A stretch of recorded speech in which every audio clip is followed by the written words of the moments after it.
எழுந்து நிற்போம். உங்களை நான் மிகவும் அன்போடு நான் வரவேற்கிறேன். செவ்வாய் இரவிலே வந்திருக்கிற உங்களை இயேசுவின் நாமத்திலே நான் வரவேற்கிறேன். நாம் ஜெபிப்போம். அன்பின் பிதாவே, நன்றியோடு மை துதிக்கிறோம். உங்களுடைய வேத வசனம் அது எவ்வளவு முக்கியமானது என்பதையும், அது எங்கள் வாழ்வை எவ்வளவு ஒரு வெற்றிகரமாக அது கொண்டு செல்லும்படி, என் கால்களுக்கு தீபம், அது என் பாதைக்கு வெளிச்சமாக இருக்கிறது, என் புத்தியை தெளிவிக்கிறது, நடக்க வேண்டிய வழியை அது காட்டுகிறது. எதிரிகளுக்கு முன்பாய் என்னை அவர்களை விட ஞானமுள்ளவர்களாய் மாற்றுகிறபடினாலே, என்னை ஒரு ஜெயிக்கக்கூடிய ஒரு நிலைக்கு கொண்டு வரக்கூடிய இந்த அருமையான இந்த வசனம், அதை குறித்து நீ சொல்லவில்லையா? இந்த வார்த்தை உன்னை வாழ வைக்கும் என்று சொன்னீரே. கெடுக்க, அழிக்க, பொல்லாதவன் பல தந்திரமான பல யுக்திகளை கை கொள்ளும் பொழுது, தேவனுடைய வசனம் அதை நீ கை கொள்ளுவாயானால் நீ மிகுந்த புத்திமானாயிருப்பாய் என்று வேதம் சொல்லுகிறதே கர்த்தாவே. ஆகவே நாங்கள் வாஞ்சிக்கிறோம், அதை குறித்து அறிந்து கொள்ளும்படி விரும்புகிறோம். நீர் எங்களுக்கு உதவி செய்யும். இது ஒரு பாடமாக அமைந்து விடாதபடி, எங்கள் வாழ்க்கையில் அது எவ்வளவு ஒரு முக்கியமானது என்பதை அறிந்து அதை பயன்படுத்தும்படி, எங்கள் வாழ்க்கையில் அதை நாங்கள் அபியாசப்படுத்திக் கொள்ள நீர் எங்களுக்கு உதவி செய்யும். தொடர்க்க முதற்கொண்டு முடிவு வரை நீர் வழி நடத்தும். இயேசுவின் நாமத்தில் பிதாவே, ஆமென். உட்காரும். யோசுவாவுக்கு எழுதின புத்தகத்தை ஒவ்வொரு வசனமாக நாம் பார்த்து வருகிறோம். ஆக இதில் எல்லாம் ஒவ்வொரு வசனம் வேர்ஸ் பை வேர்ஸ்ன்னு சொல்லும்போது எல்லா வசனத்தையும் நம்ம பார்க்க போறதில்லை. ஆனால் கூடுமானவரை நாம் அதை கவர் பண்ணுவோம், அதை பார்த்து வரும். மிக ஒரு அருமையான ஒரு புத்தகம் இது.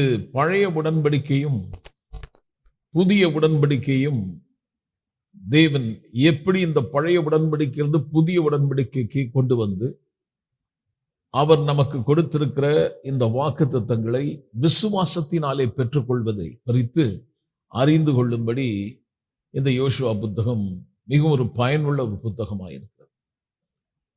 பழைய ஏற்பாடு முற்று பெற்று நிறைவடைந்து ஒரு புதிய ஏற்பாடு துவக்கத்தை, ஒரு டைப்பாலஜி, ஒரு நிழலோட்டமாக, ஒரு அருமையான ஒரு முன் கண்ணோட்டமாக நம்மால் இதை பார்க்க முடியும். அதை நீங்கள் படிக்கும் பொழுது, தேவன் இஸ்ரவேல் ஜனங்களுக்கு வாக்கு பண்ணினார். ஆபிரகாமோடு கர்த்தர் பேசினார். பின்வரும் சந்ததிகளுக்கு இந்த வாக்குத்தத்தம் பண்ணப்பட்ட இந்த தேசத்தை நான் உங்களுக்கு கொடுப்பேன் என்று கர்த்தர் வாக்கு பண்ணினார். ஆக நீங்கள் படித்து பார்க்கும் பொழுது இந்த ஜனத்தை தேவன் ஆபிரகாம் என்ற ஒரு மனுஷனை கர்த்தர் ஆசீர்வதிக்கிறார்.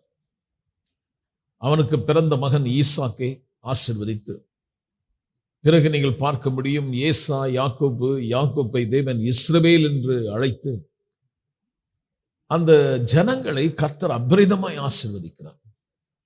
வழக்கத்துக்கு மாறான விதத்திலே அவர்களை ஆசீர்வதித்து, பார்க்கும்போது மற்றும் வியந்து போகிற அளவுக்கு தேவன் அந்த சாதாரண ஒரு ஜனங்களை கர்த்தர் மிக அதிகமாக உயர்த்தினார். அப்படி நீங்கள் பார்க்கும் பொழுது இஸ்ரவேல் ஜனங்கள் அல்லது ஆபிரகாமுடைய சந்ததி எகிப்து தேசத்திலே மிகவும் அதிகமாய் விருத்தியடைந்து பெருகினார்கள்.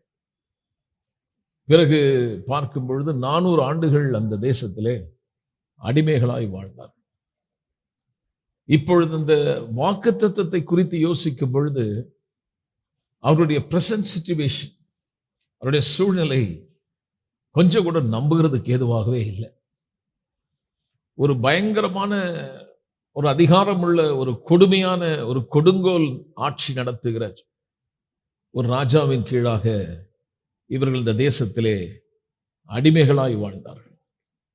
மிகுந்த துன்பங்களையும் வேதனையும் அவர்கள் அனுபவித்த பொழுது அவர்கள் தேவனை நோக்கி முறையிட்டார்கள். தேவன் அவர்கள் சத்தத்தை கேட்டு, மோசே, அவனை குறித்து சொல்லப்படுது லா கிவர், நியாய பிரமாணத்தை கொடுத்தவர், அது மட்டுமல்ல இஸ் த லிபரேட்டர், விடுதலையை கொடுத்தவர். அவரை குறித்து வேதம் சொல்கிறது, யோசுவாவில் நாம் படித்தோம், என் தாசனாக மோசே மரித்தார். இந்த கானான் தேசத்துக்கு கொண்டு போகும்படி வாக்குத்தத்தம் பண்ணப்பட்ட தேசத்திலே மோசே, நீங்க பார்த்தீங்கன்னா, இந்த நியாயப்பிரமாணத்துக்கு ஒரு நிழலாட்டமானவர், அல்லது பழைய ஏற்பாடுக்கு ஒரு நிழலாட்டமானவர். இந்த நியாயப்பிரமாணத்தை கை கொள்ளுகிறதுனால அல்ல,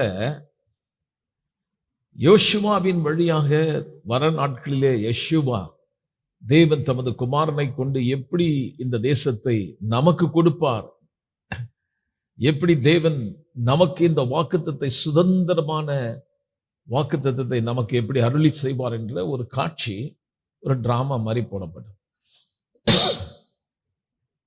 இதையெல்லாம் நாம் அதிகமாக நம்ம பார்த்துருக்கிறோம். ஆக நாம் பார்த்து கொண்டு வருகிறோம். யோசுவா இப்போ மிக முக்கியமான ஒரு காரியத்தை தேவன் நம்மோடு கூட சொல்லுகிறார். நான் உனக்கு சொல்லுகிற இந்த காரியத்தில் மிக கவனமாயிரு. மோசே நிறைய சீரீஸ் ஆஃப் செர்மன், நிறைய பிரசங்கம் பண்ணியிருக்கார் பாரு. தொடர் பிரசங்கங்கள் நிறைய பார்க்கலாம் உபாகமத்தில் பார்த்தீங்க. இப்படிப்பட்டவர் அவர் மரித்ததை குறித்து சொல்லப்பட்டிருக்கிறது. உபாகம் 34ஆம் அதிகாரம் 1வது வசனத்தை நீங்க படிச்சீங்கன்னா அதை குறித்து நம்மளால பார்க்க முடியும். அவர் மலை மேல் ஏறுகிறார், தனியாவே போறார். நேபா என்ற மலையிலே, அந்த மலையினுடைய உச்சி, அந்த இடத்தின் பேர் பிஸ்கா. அந்த பிஸ்காவிலே மோசே மரித்து போகிறார். பிறகு இங்கே யோசுவாவை கொண்டு தேவன் வாக்குத்தத்தம் பண்ணப்பட்ட இந்த தேசத்தை சொன்னபடியே செய்யும்படி இப்பொழுது தேவன் யோசுவாவுக்கு சில காரியங்களை சொல்றார்.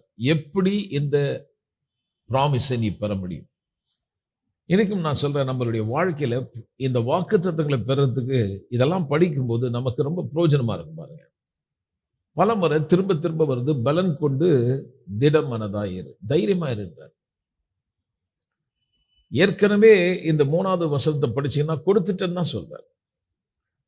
கொடுக்கப்பட்ட தேசத்தை அல்லது அந்த ப்ராமிஸை எடுக்கணும்னு பார்த்தா அதுக்கு ஒரு திடம் மனது தேவைப்படுது. ஏன்னா கண்ணில் பார்க்கும்போது அதுக்கு எந்த விதமான பெற்றுக்கொள்ள அடையும்படியான எந்த விதமான சாத்தியம் இல்லாதது மாதிரி இருந்துச்சு.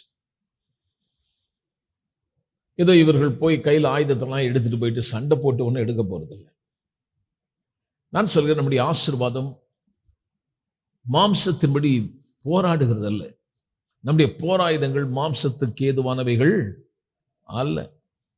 எப்படி இஸ்ரவேல் ஜனங்கள் அரண்களை நிர்மூலமாக்கினார்களோ அதுபோல அரண்களை நிர்மூலமாக்க நமக்கும் தேவ பலன் கொடுக்கப்பட்டிருக்கிறது. நாம் தேவன் கிறிஸ்துவின் வழியாக கொடுக்கப்பட்ட இந்த வாக்குத்தத்தத்தை அடைய முடியுமா அப்படின்னு பார்த்தா, கொடுக்கப்பட்ட வாக்குத்தத்தத்தை பெற்றுக்கொள்வது என்பது நம்முடைய வாழ்க்கையில் நாம் சந்திக்கிற இந்த சூழ்நிலைகள் அது சாத்தியம் இல்லை என்கிறது போல காட்டுகிறது. வேதம் சொல்லுகிறது, அவர் மெய்யாகவே மெய்யாகவே என் பாடுகளை ஏற்றுக்கொண்டு என் நோய்களை சுமந்தார். ஒரு டிரான்ஸ்லேஷன் சொல்லுது, என் நோய்களையும் வலிகளையும் அவர் சுமந்தார்.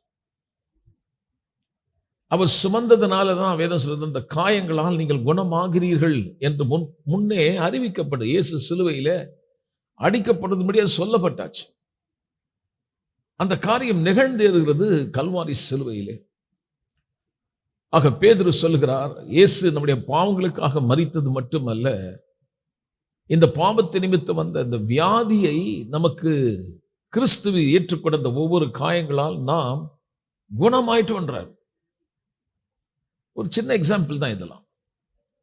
ஆனா நம்முடைய சரீரத்தில் வியாதி வரும்பொழுது அது ரொம்ப நம்ம ஆட்கொள்ள பார்க்குது. நம்ம நினைக்கிறோம் அதுல இருந்து விடுபட முடியுமா?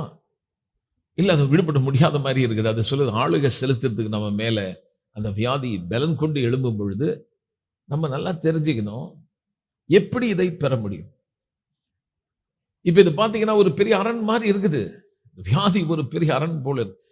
இஸ்ரவேல் ஜனங்கள் இந்த ப்ராமிஸை பெற்றுக்கொள்வதற்கு முன்பாக அங்கே ஒரு பெரிய மதில், பெரிய ஒரு அரண்கள் எழுப்பப்பட்டிருந்தது. அது எப்படி போய் பெறுவது? அவர்கள் துதிக்க சொல்றாரு பாருங்க. இந்த மதில் இடிஞ்சு விழத்துக்கு நீங்க ஒன்றும் பெருசா போய் ஆர்மியில போய் ட்ரைனிங் எடுக்கணும்னு சொல்லல. ஒரு நாளைக்கு ஒரு முறை விதமாக 7 நாள் சுற்றி நடந்து 7வது முறை நீங்கள் எக்கால சத்தத்தையும் பூரிகையும் ஊதி ஆர்ப்பரியுங்கள், அப்பொழுது இந்த மதில்கள், இந்த அலங்கம் இடிந்து விழுன்னு சொல்றார். அதாவது நம்முடைய வாழ்க்கையில் இருக்கக்கூடிய பிரச்சனை இடிஞ்சு நிர்மூலமாகணும்னா ப்ராமிஸை பெற முடியாதது போல மிகப்பெரிய ஒரு நிலைமையில் அது நிற்கும் பொழுது, அரண் மாதிரி நிற்கும் போது அது பயமுறுத்துது. அது மட்டுமல்ல, அதில் இருக்கிற அந்த தேசத்தில் இருக்கிற ஜனங்க பெரிய ராட்சசம் மாதிரி இருக்கான். ஏற்கனவே ஒரு முன்ன இருந்த சந்ததி போய் பார்த்துட்டு வந்து சொல்லியிருக்காங்க, நம்மலாம் ஒரு வெட்டுக்கிளி மாதிரி அவங்க பார்வையில் நாங்க இருக்கோம். அவங்க வேற சொல்லியிருக்காங்க, இந்த பிள்ளைகள் கேள்விப்பட்டிருக்காங்க. பலமுறை நம்ம ரட்சிக்கப்படுறதுக்கு முன்னாடியே இந்த தீய சக்திகளை குறித்து பல காரியம் நம்ம கேள்விப்பட்டிருக்கோம். ரட்சிக்கப்பட்ட பிறகு நிறைய சபையில இன்னும் கூட இந்த எதிர்மறையான அல்லது பிசாசினுடைய எதிர்ப்புகளையும் வியாதியின் பலனையும் சாபத்தையும் மிகப்படுத்தி அதிகமா சொல்லியிருக்காங்க. நான் சொல்கிறேன், அது இந்த உலகத்தில் இருக்கிற ஜனங்களுக்கு ஒருவேளை மிகப்பெரிய சவாலாக இருக்கலாம். ஆனால் உங்களுக்கு தேவன் ஏற்கனவே அதை செய்து முடித்த ஒரு காரியம். நீங்கள் போய் ஏதோ செய்ய போறதில்லை. உங்களுக்காக ஒருவர் யுத்தம் செய்வார். உங்களுக்காக ஏற்கனவே அதை செய்து முடித்திருக்கிறார். அப்போ சாபத்தை குறித்து வேதனை சொல்லுகிறது. கலாத்தியர் 3:13 படிக்கும் போது, அவருடைய சாபங்களை ஏற்றுக்கொண்டது மட்டுமல்ல, ஆபிரகாமுக்கு உண்டான ஆசீர்வாதத்தை கிறிஸ்து வழியாக வரும்படி நமக்கு ஒரு ஏற்பாடு செய்தார். 13வது வசனம் சொல்லுகிறது, மரத்திலே தூக்கப்பட்டவன் எவனும் சபிக்கப்பட்டவன் எழுதியிருக்கிறபடி கிறிஸ்து உங்களுக்காக எனக்காக சாபமாகி, எனக்கு ரொம்ப பிடிச்சது, நியாயப்பிரமாணத்தின் சாபத்தில் எல்லாவற்றையும் நம்ம நீங்களாக்கி வேண்டிட்டான். நியாயப்பிரமாணத்தின் சாபத்தை நீங்க படிச்சீங்கன்னா ஒரு பெரிய லிஸ்டே இருக்குது. ஆனா அதை திரும்ப திரும்ப ஒவ்வொரு தடவையும் ரினியூ பண்றாங்க நம்ம ஆளுங்க. அந்த சாபம் இந்த சாபம், இங்கே வேதம் சொல்லுகிறது எல்லாம் நியாயப்பிரமாண சாபத்திலிருந்து என்னை நீங்களாக்கி மீட்டு கொண்டான்னு சொன்னா, வாழ்க்கையில் வரக்கூடிய பிரச்சனையோடு நம்ம சேர்ந்துக்கிறோம் பாருங்க. சேர்ந்துக்கிட்டு அது நடக்குமா, வருமா, முடியுமா என்கிறது போல இருக்கும். அதனாலதான் யோசுவா கிட்ட சொல்றாரு, பலன் கொண்டு தினம் மனதாயிரு, மனசை நீ மாத்திராத. ஏன்னா பல உன்னோட காண்கிற காரியங்கள், நீ கேட்கும் செய்திகள், நான் சொல்லி இருக்கிற இந்த வாக்குத்தத்தத்தை பெற முடியாதபடி உன் மனநிலை நீ பாதிக்கப்படக்கூடாது. நான் சொல்கிறேன், உங்க நல் வாழ்வுக்கும் உங்கள் மனதுக்கும் ஒரு பெரிய தொடர்பு, உங்க வாய்க்கு ஒரு பெரிய தொடர்பு இருக்கு. இந்த வாயில தப்பு தப்பா பேசிட்டோம்னா ஆசீர்வாதத்தை பெற முடியாது. எனக்கு தெரிஞ்ச சபையில் இது அதிகமா சொன்னதில்லை பாருங்களேன். என்னுடைய ஆசீர்வாதம், என் நல்வாழ்வு எங்க இருக்குன்னு பாத்தீங்கன்னா என்னுடைய வாயில தான் இருக்கு. மரணமும் ஜீவனும் இன்னொரு நாவின் அதிகாரத்தில் இல்லை, உங்கள் நாவின் அதிகாரத்தில் இருக்கிறது. அப்ப என்னுடைய வாயின் வார்த்தைகள் தாறுமாறா தப்பு தப்பா நான் பேசினேன்னா அது பெரிய ஒரு குழப்பமாயிடும். யாக்கோபு சொல்ற, இந்த நாவு நிறைய ஒரு காரியத்தை சொல்லிட்டே வருமா சொல்றாரு, ஒரு சுக்கா மாதிரி இருந்தார். ஒரு கப்பல்ல, அந்த அவ்வளோ பெரிய கப்பல், ஆனா அது உள்ள ஒரு சின்ன சுக்கானை வச்சு அவ்வளோ பெரிய கப்பலை திருப்புறான். அது இருக்கக்கூடிய இடம் பார்த்தீங்கன்னா அவ்வளோ பெரிய கொந்தளிக்கிற கடல் அது போயிட்டு இருக்குது. அது அந்த கடல் அலைகளும் காற்றின் வேகமும் தனக்கு எங்க விருப்பமோ அந்த கப்பலை கொண்டு போக அந்த மாலுமி, அந்த கேப்டன் விடுறதில்லை. தான் எங்க விரும்புறான்னு அங்க கொண்டு போறான். அதை எப்படி கொண்டு போறாருன்னு பார்த்தீங்கன்னா அந்த சுக்கானை வச்சு திருப்புறான். அது போல வாழ்க்கையில சில பிரச்சனைகள், கஷ்டங்கள், துன்பம் வரும்போது அது நம்மளை அடிச்சுட்டு போயிடக்கூடாது. அதை திருப்பணும். வாழ்க்கையை திருப்பணும்னா எப்படி ஒரு கார் ஓட்டும் போது அந்த ஸ்டேரிங் அந்த டிரைவ் பண்ணும்போது அதை திருப்புறணும், அது போல வாழ்க்கையில திருப்பு முறைகள் ஏற்படணும்னா அந்த நாவு ஒரு பெரிய ஒரு ஸ்டேரிங் பவர் மாதிரி பாருங்க. நீங்க அதை திருப்ப முடியும். நீங்கள் எங்கே போக வேண்டுமோ அங்க போய் அடையிறதுக்கு இந்த நாவு ரொம்ப முக்கியமானது. அப்ப தப்பு தப்பா பேசணும்னா நம்மளால அது பெற்றுக்கூடாது. அதுதான் எபிரேயர் 4ஆம் அதிகாரம் 2வது வசனத்தை பார்த்தீங்கன்னா அவர் சொல்றாரு, ஏன் அவங்களுக்கு அந்த வாக்குத்தத்தம் பெறலன்னா விசுவாசத்தோடு கலந்து பேசல. அவங்க தேவன் சொன்ன வார்த்தையை விட்டு வேறொரு வார்த்தையை பேசினாங்க. அதனாலதான் எதை பேசினாங்களோ அது அவங்களுக்கு வந்துருச்சு பாருங்க. அழிஞ்சிடுவோம், செத்துருவோம், நம்மளால முடியாதுன்னு சொன்னாங்க. அதனால கேட்ட வசனம் அவங்களுக்கு பிரயோஜனப்படல. வசனம் பிரயோஜனப்படாத காரணம் என்னன்னு பாத்தீங்கன்னா அவங்க பேசின வாயின் வார்த்தைகள். நான் சொல்கிறேன், வாக்குத்தத்தம் இருக்கிறது, நமக்கும் கொடுக்கப்பட்டிருக்கிறது. நமக்கு எப்ப பிரயோஜனப்படாதுன்னா நம்ம தப்பா பேசணும்னா அது நமக்கு பிரயோஜனப்படாது. ஏன் தப்பா பேசுறாங்க? அவங்களுடைய மனம் அல்லது அவங்களுடைய ஐம்புலன் உணர்வுகள், அவர்கள் காண்கிற அந்த காட்சி. ஏன்னா அது சாத்தியமா இல்லை. பார்த்தா இட் இஸ் நாட் பாசிபிள். அது பெறறதுக்கான வாய்ப்பு இல்லாத மாதிரி இருக்குது. ஆனா நீங்க அதோட நீங்க கலந்து கொள்ளாம, அதுக்கு தான் அவர் சொல்றாரு, நீ என்ன செய்யணும், பலன் கொண்டு திடம் மனதாயிரு. ஒரு காரியத்தை ரொம்ப தெளிவா சொல்றாரு. நம்ம 5வது வசனம் வரைக்கும் பார்த்தோம், இருந்தாலும் திரும்ப சொல்லிடுறேன். அதான் உனக்கு முன்பாக எவனுமே எதிர்த்து நிற்க முடியாதுன்றார்.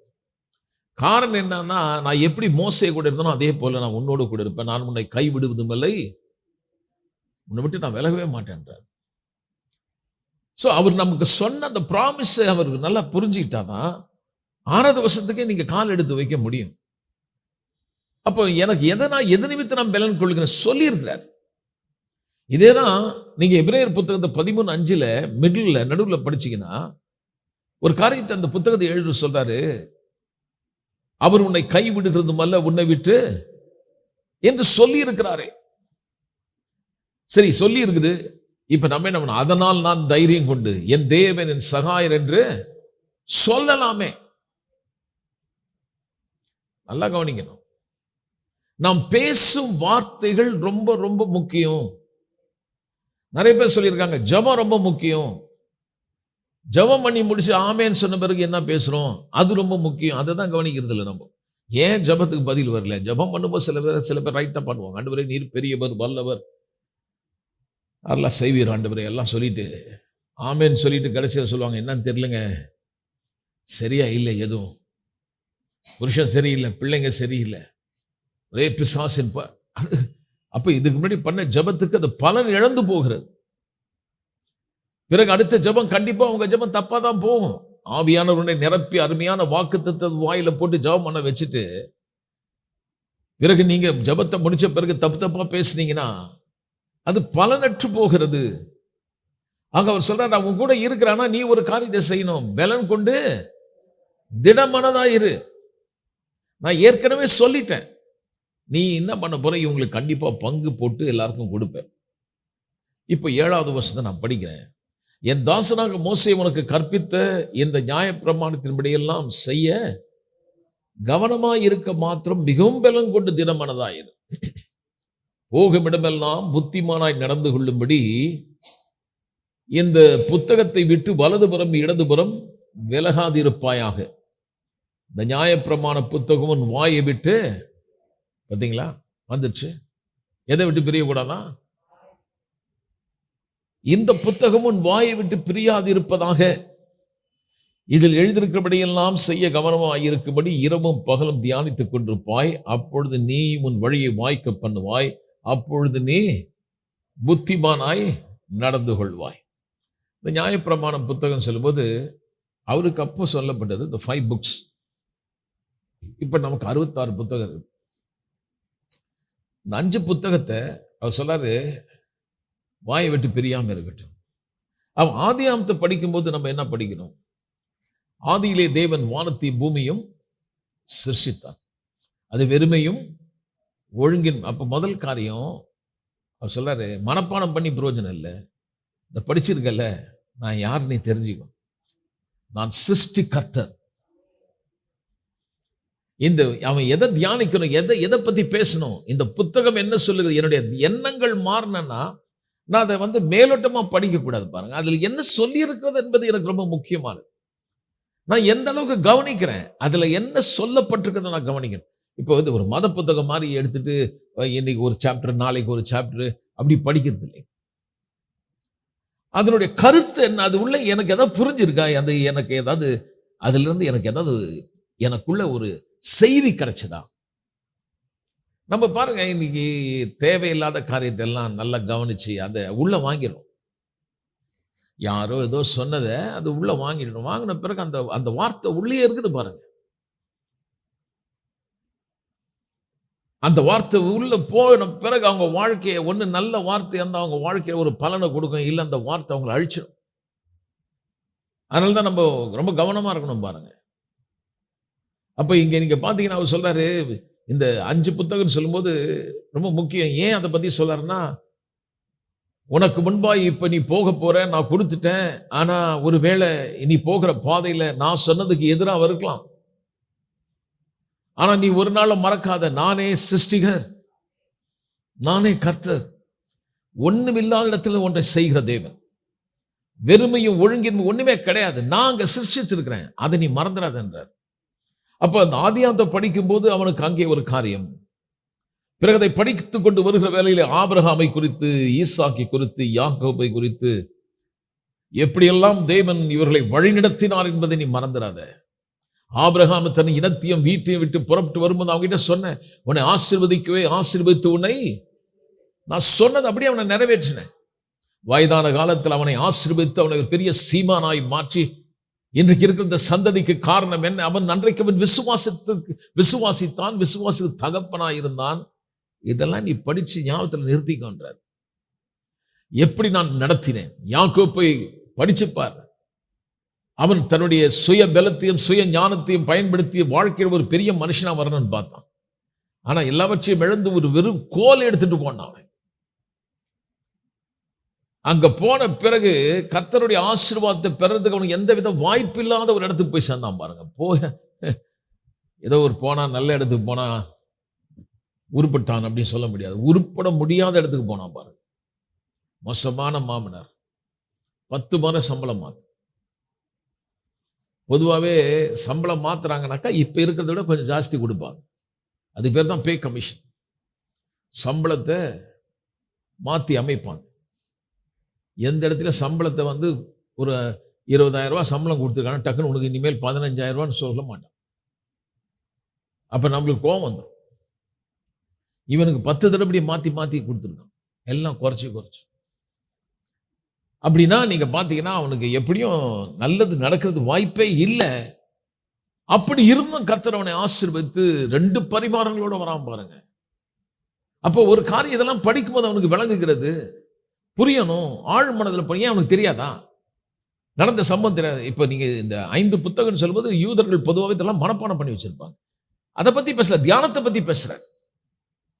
இந்த தியானம் என்பது பாண்டரிங், அப்படியே அதை பத்தி நல்லா தெரிஞ்சுக்கொண்டார்.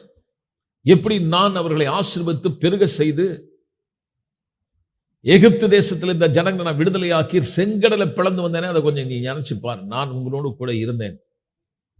ஆமென். பிறகு லேவியர் புத்தகத்தை நீ படி, அங்க பார்த்தா தெரியும். உன்னை நேசிக்கிறது போல பிறரை நேசிப்பதை பத்தி நான் சொல்லியிருக்கேன், கத்துக்கொண்டேன். நீ அதை படிக்கும்போது உனக்கு தெரியும், நான் பரிசுத்தர், என்னை போல ஒரு பரிசுத்தமான தேவன் இல்லை என்பதை நீ தெரிஞ்சுக்க வேண்டாம். என்னாகத்தை படிச்சு பாரு, நான் எப்படி அவர்களை வழி நடத்தினேன். ஏன் இந்த ஜனங்க கெட்டு போனது காரணம் என்ன? இந்த 12 கோத்திரத்துல 12 ஜனங்கள்ல எப்படி தப்பு தப்பா பேசி செத்தாங்க. அதனால நீங்க ரொம்ப கவனமா இருன்றார். உன்னுடைய தியானத்தை தப்பு தப்பா யோசிக்காத. என் புத்தகத்தை படி, நான் கொடுத்திருக்கிற வார்த்தையை படி. ஏன் அந்த தியானிக்க சொல்றேன்னா, உன்னுடைய வாழ்க்கையில பர்சனலைஸ், எனக்கு இந்த வசனம் எந்து அப்படின்னு வரணும். தியானம் என்பது இது என்னுடையதாயிடும். ஏதாவது ஒரு காரியத்தை நான் யோசிச்சு பார்த்தேன்னா அதோட நான் இணைஞ்சிடுவேன். ஒரு சின்ன உதாரணம், நெகட்டிவ் சைடில் பிற்போக்கா சொன்னா புரிஞ்சிடும். நீங்க பயமானதையோ கவலையோ நீங்க தொடர்ந்து யோசிச்சு பாருங்க, நீங்களும் கவலை ஒன்னாயிடுவீங்க. அது உங்களுக்கு சொந்தமாயிடும். எதை பத்தி நீங்கள் அதிகமாய் திரும்ப திரும்ப அதையே பாண்டர் பண்ணி அதையே ஆழமா யோசிக்க மட்டரிங் சொன்னதையே திரும்ப திரும்ப சொல்லும் போது என்ன ஆயிடுதுன்னா, அது உங்களோட அது சேர்ந்து கொள்ளுகிறது. Is not saying this people to memorize, மனப்பாடம் பண்ணு சொல்ல. அவர் சொன்னாரு, என் வார்த்தை நீ தியானம் பண்ண. எப்படின்னா, ஒரு கொடி ஏறுது இல்லையா, அந்த கொடி ஏறும்போது அதுக்கு தேவையான எந்த இடத்துல ஏறுதோ அங்க போய் என்ன ஆயிடுதுன்னா, அது போய் இதை பற்றிக்குது போய் ஒட்டிக்குது. அந்த மாதிரி நீ என்னுடைய வார்த்தையில அப்படியே ஒட்டிக்கான்றாரு, இணைந்து கொள். நீ இணைக்கப்பட வேண்டும், அதோடு இணைந்து கொள். அந்த தியானம் வரும்போது நம்ம என்ன ஆயிடுறோம்னா, அதோட பின்னி பிணைஞ்சுக்கிறோம் பாருங்க. அந்த கொடியை பார்த்தீங்கன்னா ஸ்ப்ரிங் மாதிரி இருக்கும், காயில் மாதிரி, அப்ப சுத்திக்கும். அந்த மாதிரி என்னுடைய வார்த்தையை நீ மனதில் உன்னுடைய மனசில் அப்படியே கொடி பரவற மாதிரி என் வார்த்தை உன்னுடைய எண்ணங்கள் அப்படியே பரவட்டுன்றார். அப்படியே பரவட்டும், கொடி பரவற மாதிரி பரவட்டுன்றார். அது சொல்லப்போனா உன்னுடைய மூளையில சர்க்குலேட்டிங் யுவர் பிரெயின்ஸ், உன்னுடைய மூளையில் அப்படியே அப்படியே உள்ள சுத்திக்கணும்ன்றார். ஒரு நதியிலிருந்து தண்ணி வரும்போது ஒரு இடத்துல அது ஊற்றெடுத்து வரும்போது நதியா புறப்பட்டு வர மாதிரி தேவனுடைய வசனம் உனக்குள்ள அப்படியே உன்னிலிருந்து நிரம்பி வந்து ஊற்றெடுத்து வெளியே வரணுன்றார். அதுக்கு தான் தியானிக்க சொல்றார். ஏன் நம்மளை இது இன்னைக்கு ஃபர்ஸ்ட் டேங்க, அதனால இது ஒரு இன்ட்ரடக்ஷன் தான் கொடுப்பேன். நான் நினைக்கிறேன் இந்த 8வது வசனம் 9வது வசனம் ரொம்ப அருமையான ஒரு பகுதி. அதனால இன்னைக்கு நான் வெறும் மேலோட்டமா இன்னைக்கு நம்ம பார்க்க போறோம். இதெல்லாம் நம்ம கொஞ்சம் விவரமா நம்ம பார்க்க போறோம். இந்த தியானத்தை குறித்தும் வெற்றியை குறித்தும் குட் சக்சஸ் என்றார். இதெல்லாம் நம்ம சும்மா அப்படி சொல்லிட்டு ஜம்ப் பண்ணிட்டு போயிட முடியாது. அதனால இது இன்னைக்கு முதல் நாள்னால இந்த சப்டைட்டில் இது முதல் நாள் இருந்தனால கொஞ்சம் ஒரு இன்ட்ரோடக்ஷன் மாதிரி, ஒரு முகமர மாதிரி நான் உங்களுக்கு சொல்றேன். தேவனுடைய வார்த்தையை தியானிக்க சொல்றது எதுக்கு சொல்றாருன்னா, நீ பயப்படக்கூடாது, பலன் கொண்டு திடமனதாரு சும்மா சொல்லிடல பாருங்க. பயப்படாதப்பா அப்படின்னு சொல்லி அனுப்பல. அது பயப்படாம இருக்கிறதுக்கு ஒரு வழி சொல்றார். எனக்கு நம்முடைய வாழ்க்கையில பயம் உண்டாகக்கூடிய பல சூழ்நிலைகள் வாக்குத்தத்தத்தை எனக்கு கொடுத்திருந்தாலும் என்னை பயமுறுத்துறதுக்கு சில சூழ்நிலைகள் வருது. சில நேரத்தில் வியாதி வருது, வியாதி வரும்பொழுது அதை குறித்து ஒரு ரிப்போர்ட் கொடுக்குறாங்க, பயமுறுத்துது. குடும்பத்தில் சில சூழ்நிலைகள் மாறுறதை பத்தி நம்ம கண்ணில் பார்க்கிறோம், வீட்டில் சில சூழ்நிலைகள் மாறுது, பயமுறுத்துது. நம்பிக்கை இழந்து போகக்கூடிய நிலைக்கு அது நம்மளை ஷேட்டர் பண்ணுது, நம்மளை உடைக்க பார்க்குது, உடைஞ்சு போகுது சில நேரத்தில். ஆனா எப்படி இது என்னதான் நடந்தாலும் ஒரு திடமனது இருக்கணும்னா அதுக்கு ஒரு வழி சொல்றாரு. எப்படி சும்மா வந்துடாது, திடமனதாயிரம் நான் சொல்லிட்டு போல, அதுக்கு ஒரு வழி இருக்கு, அதுக்கான ஒரு பிரின்சிபல், அதுக்கான ஒரு சூத்திரத்தை சொல்லி கொடுக்குறாரு. இரவும் பகல் இந்த வசனத்தை நீ தியானிக்க ஆரம்பிச்சிருன்றார். நான் செய்த வழிகள், நான் நடத்திய காரியங்கள், எவனும் யாரும் செய்ய முடியாத நான் சாதித்த காரியங்கள், இதெல்லாம் நீ நினைச்சுக்கோ, மனசுல வச்சுக்கோ. உனக்கு முன்னாடி நிற்கிற ஒரு மனுஷன், அவன் என்ன எண்ணுகிறானோ அது உனக்கு நடக்காது. நான் உன்னை குறித்து என்ன எண்ணுகிறனோ அது நடக்கும். என் எண்ணங்கள் உன் எண்ணங்களா மாறணும், அவர்கள் எண்ணங்கள் உன் எண்ணங்களா மாறக்கூடாது. அவங்க சொல்லலாம் உன்னை ஒன்னில்லாம ஆகிடும், அந்த எண்ணம் உனக்குள்ள வந்துடக்கூடாது.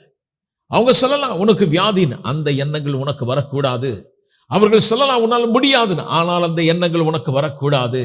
ஆனால் தேவன் உன்னை குறித்து என்ன சொன்னாரோ அந்த வார்த்தைகள் உன்னுடைய எண்ணங்களாய் நீ மாற்றும் பொழுதுதான் உங்க வாழ்க்கையில ஒரு நல்ல ஒரு வெற்றி வருது. எப்படி வருதுன்னா சும்மா வருது பாருங்க, அது புத்தி காரியங்களை விவரமா புரிஞ்சுக்க வச்சிடும். அதனாலதான் அது அந்த வார்த்தையை தியானிக்க சொல்றாரு. அதை ஏன் தியானிக்க சொல்றாருன்னு சொல்லும்போது, நம்ம ஒரே மாதிரி இருக்கக்கூடாது, ஒரு மாற்றம் இல்லைங்கிறது ஒரு டிரான்ஸ்ஃபர்மேஷன். நீங்கள் மறுரூபமாவீர்கள். எனக்கு ரொம்ப பிடிச்ச ஒரு அருமையான வார்த்தை அது. வேதத்தில் என்ன மாதிரி எழுதிது பாரு. இந்த தேவனுடைய வசனத்தை நீங்க பிடிச்சிட்டீங்கன்னா நீங்கள் மறுரூபம் ஆயிடுவீங்களாம். ரோமர் 12ஆம் அதிகாரம் 2வது வசனம் பார்க்கலாம். அப்புறமா அடுத்த வாரம் நிறைய பார்க்கலாம். ரோமர் 12ஆம் அதிகாரம் 2வது வசனம். நீங்கள் இந்த பிரபஞ்சத்திற்கு ஒத்த வேஷம் தெரியாமல், பவுல் எழுதுறாரு, இந்த உலகத்துக்கு ஒரு பேட்டர்ன், இந்த வேர்ல்ட்லி சிஸ்டம், இந்த உலகத்தினுடைய சிஸ்டம் இருக்கு பாருங்க, நீங்க அந்த சிஸ்டத்தோட போயிடக்கூடாது. அது எப்பவுமே தோத்துரும். அந்த உலகத்தினுடைய பேட்டர்ன் சொல்லும் போது இந்த பேட்டர்ன் மேக்கர்ஸ் சொல்லி இருப்பாங்க. ஒரு கோல்டு வாங்கினீங்கன்னா கூட, ஜுவல்லரி வாங்கினீங்கன்னா அது ஒரு பேட்டர்ன் இருக்கும். நீங்களே கேட்பீங்க, இந்த பேட்டர்ன் வேணா வேற பேட்டர்ன். அது அந்த பேட்டர்ன்னா அது ஒரு டை இருக்கும். அந்த டைல போட்டு அடிச்சு எடுத்தாங்கன்னா அதுல எப்படி இருந்தோ அதே மாதிரி வரும். அந்த மாதிரி நீங்களும் உலக ஜனங்களும் ஒன்னாயிடக்கூடாது.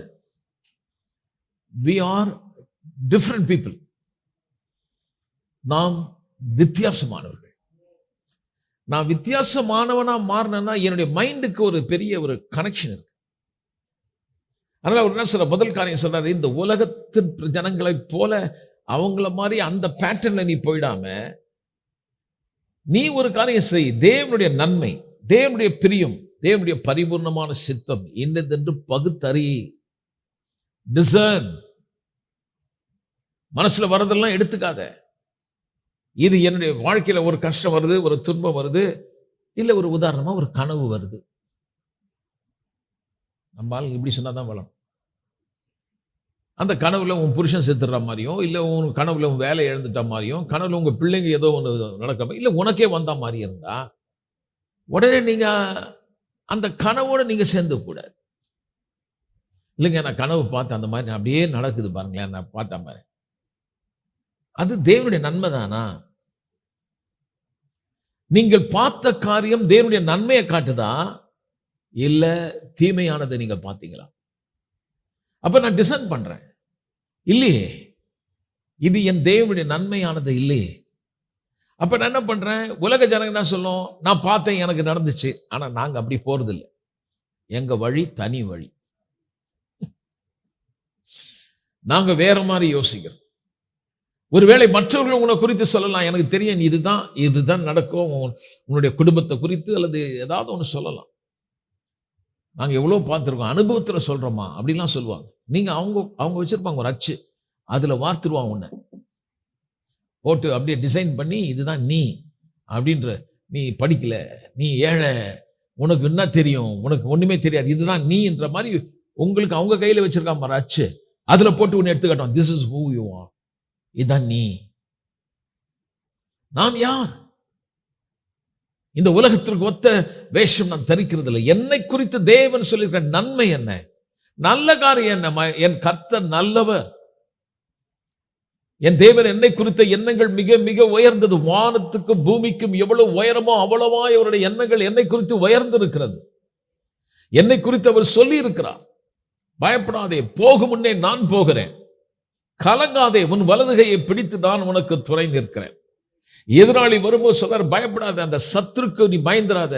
ஒருவேளை அவன் உன்னை துன்புறுத்தி மரண பள்ளத்தாங்களுக்கு கொண்டு போகலாம், நீ பயப்பட, நான் உன் கூட இருக்கிறேன், நான் முன்னோடு கூட இருக்கிறேன், என் கோலும் உன் தடியும், என் தடியும் உன்னை தேற்றும். அதனால நீ போற பாதை ஒருவேளை மரண பள்ளத்தாக்கா இருக்கலாம், நீ போகிற இடம் மிகுந்த மோசமான இடமாக இருக்கலாம், மிகுந்த வேதனை உள்ள இடமா, பெரிய சேலஞ்சு மாதிரி இருக்கலாம்.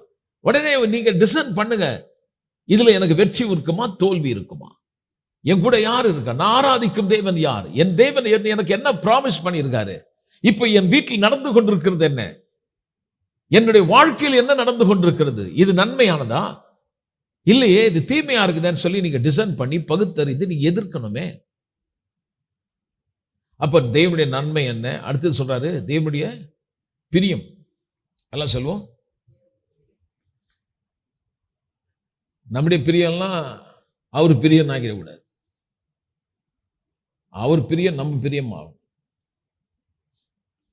அவர் சித்தம் நம் சித்தம் ஆகும். இந்த பிரியம் சொல்லும் போது it's talking about not my will, என் சித்தம் அல்ல, அவருடைய பிரியம். அவர் எதை விரும்புகிறார்?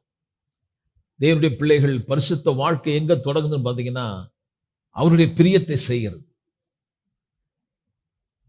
பரிசுத்தனா என்னங்க? நிறைய பேர் நினைக்கிறாங்க இந்த மாரல் லிவிங்லயே வந்துடுறாங்க, அதை பண்ணக்கூடாது இது இல்ல இல்ல. பரிசுத்தனா தேவனுடைய காரியத்தை செய்யும்படி பிரித்தெடுக்கப்பட்டிருக்கிறேன். நான் பிரிச்சு எடுத்துட்டேன். அவர் வேலையை தான் நான் செய்யணும். அவர் சித்தத்தை நான் செய்யும் போது அது அது பரிசுத்தமானது. ஏன்னா என் தேவன் பரிசுத்தமானவர். புரியுதுங்களா உங்களுக்கு? நான் ஐ எம் நாட் பிராக்டிசிங் லா. நான் நியாயப்பிரமாணத்தை இது செய்யக்கூடாது, அது அப்படி வரல. அந்த அதனால பரிசுத்த அடைய முடியாது. நான் ஏற்கனவே பரிசுத்தப்படுத்தப்பட்டுட்டேன். அப்படின்னா ஏற்கனவே நான் பிரித்தெடுக்கப்பட்டு விட்டேன். பிரித்தெடுத்தவர் யார்? பரிசுத்தமானவர். எதுக்கு பிரித்தெடுக்கப்பட்டேன்? அவர் சித்தம் செய்யும்படி. அப்ப யாரெல்லாம் தேவனுடையென்று அவர் சித்தத்தின் நோக்கத்தை பிரித்தெடுக்கப்பட்டார்களோ அவருடைய விருப்பத்தை செய்யக்கூடியவர்கள் நிச்சயமா அந்த பாதை பரிசுத்தமா தான் இருக்கும். ஏனென்றால் தேவன், உங்களுடைய தேவன் பரிசுத்தமானவர். அழைப்பே பரிசுத்தத்திற்கு நீங்கள் அழைக்கப்பட்டிருக்கிறீர்கள். அதை ஒரு பெரிய மாரல் கோடு மாதிரி கொண்டு வந்துருது. நீ இப்படி சட்டையை போடணுமா, அது பண்ணும், நீ இதை பண்ணிட்டியா, நீ சரியில்லையே, உன் வாழ்க்கை சரியில்லை, பரிசுத்தத்தை பத்தி சபையில பேசுறது இல்லைன்றாங்க. ஐயா, பரிசுத்தை பத்தி பேசினா என்ன சொல்றாங்க? நியாயப்பிரமாணத்தை கொண்டு அதை செய்யணும், இதை செய்ய இல்ல. நல்லா கவனிங்க. நியாயப்பிரமாணத்தை பிராக்டிஸ் பண்ணி உண்டு ஒரு நீதிமான ஆகிறது இல்லை.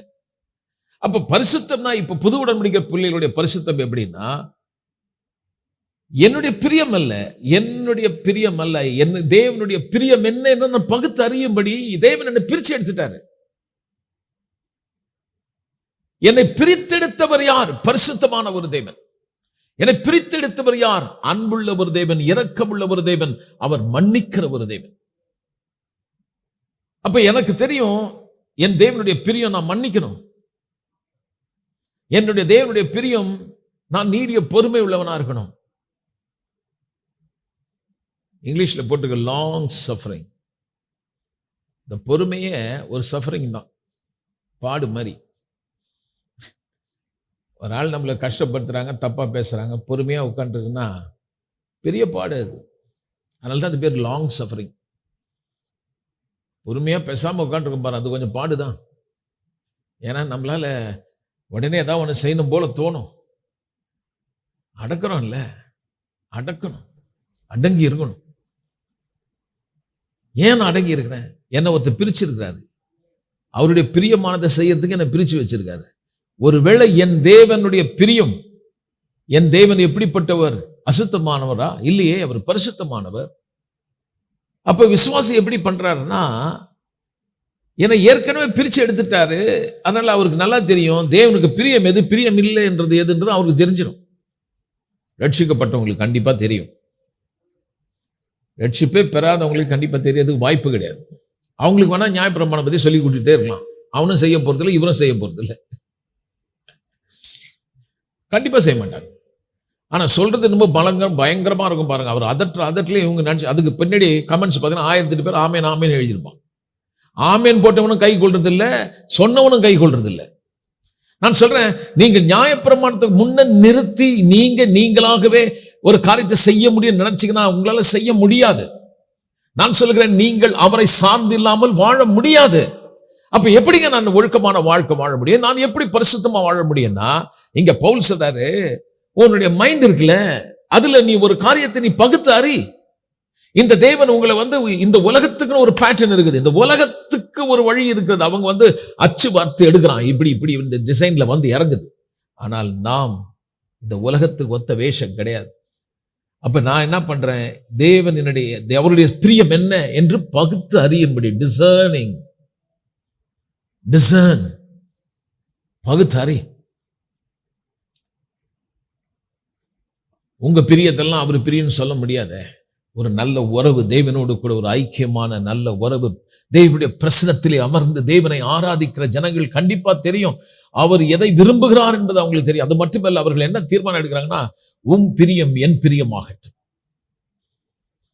நமக்கு அந்த பேட்டர்னை இயேசுநாதர் தான் கத்துக் கொடுத்தார். அவர் இந்த உலகத்திற்கு வந்த பிறகு பிதாவினுடைய விருப்பத்தை தான் செய்ய விரும்பினார். ஒரு தடவை கூட அவருடைய விருப்பத்தை அவர் செய்யல. அவர் அந்த விருப்பத்தை சித்தத்தை செய்யறதுக்கு அந்த கெத்செமனேக்கு போறாரு. அவருக்கு நல்லா தெரியுது இந்த பாடு அனுபவிக்கணும், இந்த சிலுவையின் மரணம் ரொம்ப கொடூரமானது. அதை விட கொடூரமானது என்னன்னா, உலக மக்களுடைய பாவம் அவர் மேல் சுமத்தப்படுது. அதாவது பரிசுத்தமானவர், பாவம் செய்யாதவர், பாவம்னா என்னன்னு தெரியாதவர் பாவம் ஆக்கப்பட போறார். அது அவருக்கு தெரியுது. அவர் கேட்கிறாரு, வேற வழி ஏதாவது இருக்கா? மக்கு சித்தமானால் இந்த பாத்திரம் என்னை விட்டு, அதான் இப்படி சொல்லலாம், நம்ம லோக்கல் தமிழ்ல சொல்லணும்னா, இது விட்டுட்டு வேற வழி இருக்கான்னு கேட்கிறார். இல்லை, இதை விட்ட வேற வழி இல்லை, இதுதான் வழியின் போது உடைய சித்தமாகட்டுன்னு அவருடைய ஆவியில் அவர் உணர்ந்துட்டார் பாருங்க. கண்டு அவருக்கு தெரிஞ்சிச்சு. தேவனுடைய பிரியத்தை செய்யறதுக்கு சில நேரம் நமக்கு ரொம்ப கஷ்டமா இருக்கலாம். Sometime you need to pay price. அதுக்கான ஒரு விலைக்கிரயம் இருக்குங்க. உங்களை தாழ்த்த வேண்டியதா இருக்கலாம், நீங்க பொறுமையா இருக்க வேண்டியதா இருக்கலாம். ஒருவேளை people may throw you out, தூக்கி போடலாம். ஆனா அவங்களுக்கு சமமா போகாதபடி, அது அவருடைய பிரியமா, என்னுடைய தேவன், நான் இனிமேல் பழைய மாதிரி வாழ முடியாது, என் தேவனுடைய பிரியம் என்னதென்று என் ஆவி சொல்லுது. ஏன்னா உள்ள ஒருத்தர் இருக்கிறார், அவர் விரும்புவதையே செய்யும்படி எனக்குள் அவர் ஆவியானவர் நம்மளை நடத்துறார். அந்த ஜபத்தையே நமக்கு சொல்லி கொடுத்தார். பரலோகத்தில் இருக்கிற பிதாவே, இந்த ராஜ்யம் வருவதாக, உடைய சித்தம் பரலோகத்தில் செய்யப்படுவது, உம்முடைய விருப்பம் பரலோகத்தில் இருப்பதை போல என் வாழ்விலே இருப்பதாக. அப்ப ரட்சிக்கப்பட்டவர்களை கேட்டு பாருங்க, இந்த தேவன் பரிசுத்தமானவர் தானே?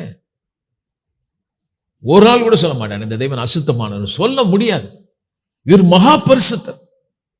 அப்போ அவரு அந்த பிரியம் என்ன என்பது சொல்லும் போது, நான் நியாயப்பிரமாணத்தை பிராக்டிஸ் பண்ணிட்டு இல்லை. தேவன் சொல்றாரு என்ன செய்யணும் அப்படி சொல்றது இல்லை, அவருடைய பிரியம் என்னன்னு சொல்றாரு. அப்ப என்னால பகுத்து சொல்றது மட்டும் இல்லை, என்னால பகுத்து அறிய முடியும். எனக்கு தெரியும், ரட்சிக்கப்பட்ட உனக்கு தெரியும், இது தெய்வ சித்தம் தானா, இது தேவனுடைய பிரியம் தானா. அதான் பவுல் சொல்றாரு, தேவனுடைய பிரியம் என்ன. அடுத்து சொல்றாரு, பரிபூர்ணமான சித்தம் என்னதென்று பகுத்தறியத்தக்கதாக என்ன சொல்றாரு, மனம் புதிதாகிறதுனாலே. பார்த்தீங்களா, ஆவியை பத்தி பேசல, எந்த பகுதியை பிடிக்கிறார் பாருங்க. தேவனுடைய பரிபூர்ணமான சித்தம் செய்யறதுக்கும் உங்க மனசுக்கும் ஒரு தொடர்பு இருக்கு. பல முறை உங்கள் மனம் உங்களை தடுத்து நிறுத்துகிறது. இந்த மனம் இன்னும் மாம்சத்து மேல் பற்றுதலாக இருக்கிறது. இன்னும் இந்த மனம் புதிதாக்கப்படாமல் போகுமானால், ரட்சிக்கப்பட்டு இருந்தோம் அவர்கள் பழைய வாழ்க்கையை வாழ முடியும். ரட்சிக்கப்பட்டவங்க பாவம் செய்ய முடியுமா? செய்ய முடியும். அப்ப ரட்சிக்கப்பட்டவங்க ரட்சிப்பை இழக்கிறாங்களா? பாவத்தினால கண்டிப்பா இழக்க முடியாது. நாங்க இப்படி சொல்லிட்டீங்க அப்படின்னு கேட்பாங்க சில பேர். உண்மையா ரட்சிக்கப்பட்டவன் பாவத்திலிருந்து விழுந்துட்டாலும் திரும்ப அவன் ரட்சிப்பை இழக்க முடியாது. ஏன்னா அவன் நியாயப்பிரமாணத்துக்கு விரோதமா பாவம் செய்யல, தேவ அன்புக்கு விரோதமா பாவம் செய்திருக்கான். அது எப்படி இருக்குன்னு பாத்தீங்கன்னா, அஸ்திபாரம் யாரு? கிறிஸ்து.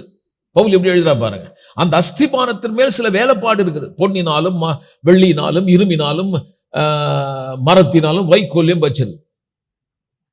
அதுல முடிவு பார்த்தீங்கன்னா, அக்கினது தப்பித்தது போல் இருக்குன்றார். அக்கினியில செத்து போக மாட்டாங்க, அவங்க தப்பிச்சிடுவாங்க. ஏன்? உண்மையான ரட்சிப்பை பெற்றவன் தொடர்ந்து பாவ வாழ்க்கை வாழ முடியாது. இது வேற எதை சொல்ல வேண்டியதாக, உண்மையான ரட்சிப்புன்னு சொல்ல வேண்டியதாக. ஏன்னா ரட்சிப்புனா என்ன நினைக்கிறாங்க, சில பேர் கோயிலுக்கு வராங்க, ஒரே வீட்டில் கஷ்டம். ஒருத்தர் சொல்றாரு, ஞானஸ்நானம் எடுத்துக்குமா எல்லாம் சரியாயிடும். அவங்களுக்கு என்ன, பல ஏற்கனவே அவங்க நிறைய ஆறுல மூழ்கி எழுந்திருக்கிறாங்க. அட நான் மூழ்காத ஆறா? சரி, எந்த எந்த எந்த தொட்டியில மூழ்கணும் சொல்லுங்க. நீ மூழ்க கூட, நாங்க மூழ்க, நீ என்ன வேணா பண்ணிக்கோ, ஆக மொத்தம் குடும்பம் நல்லா இருந்தா போதுன்னு. இதுவும் ஒரு சடங்கு மாதிரி ஆயிடுச்சு. அந்த மாதிரி ஆளுங்க ரட்சிக்கவே படலையே. ரட்சிப்பு என்பது விசுவாசத்தினால் வருகிற ஒரு காரியம். தேவன் ஏற்படுத்தின கிருபையை விசுவாசித்து பெற்றுக்கொள்வது. அந்த கிருபை என்ன? பாவத்தில் இருந்த எனக்காக ஒருவன் மரித்து, எனக்காக அடக்க செய்யப்பட்டு, என்னுடைய இடத்தை ரெப்ரசன்ட் பண்ணி, எனக்கு பதிலாக என்னுடைய பாவத்தை அவர் சிலுவையிலே எடுத்து அவர் ஆக்கினை ஏற்றுக்கொண்டு மரித்து உயிரோடு எழுந்ததை நான் விசுவாசிக்கிறதுனால வரக்கூடிய ரட்சிப்பு. ஆனா இவங்க சொல்ற ரட்சிப்பு சபைக்கு வந்து ஞானஸ்நானம் வரக்கூடிய ரட்சிப்பு.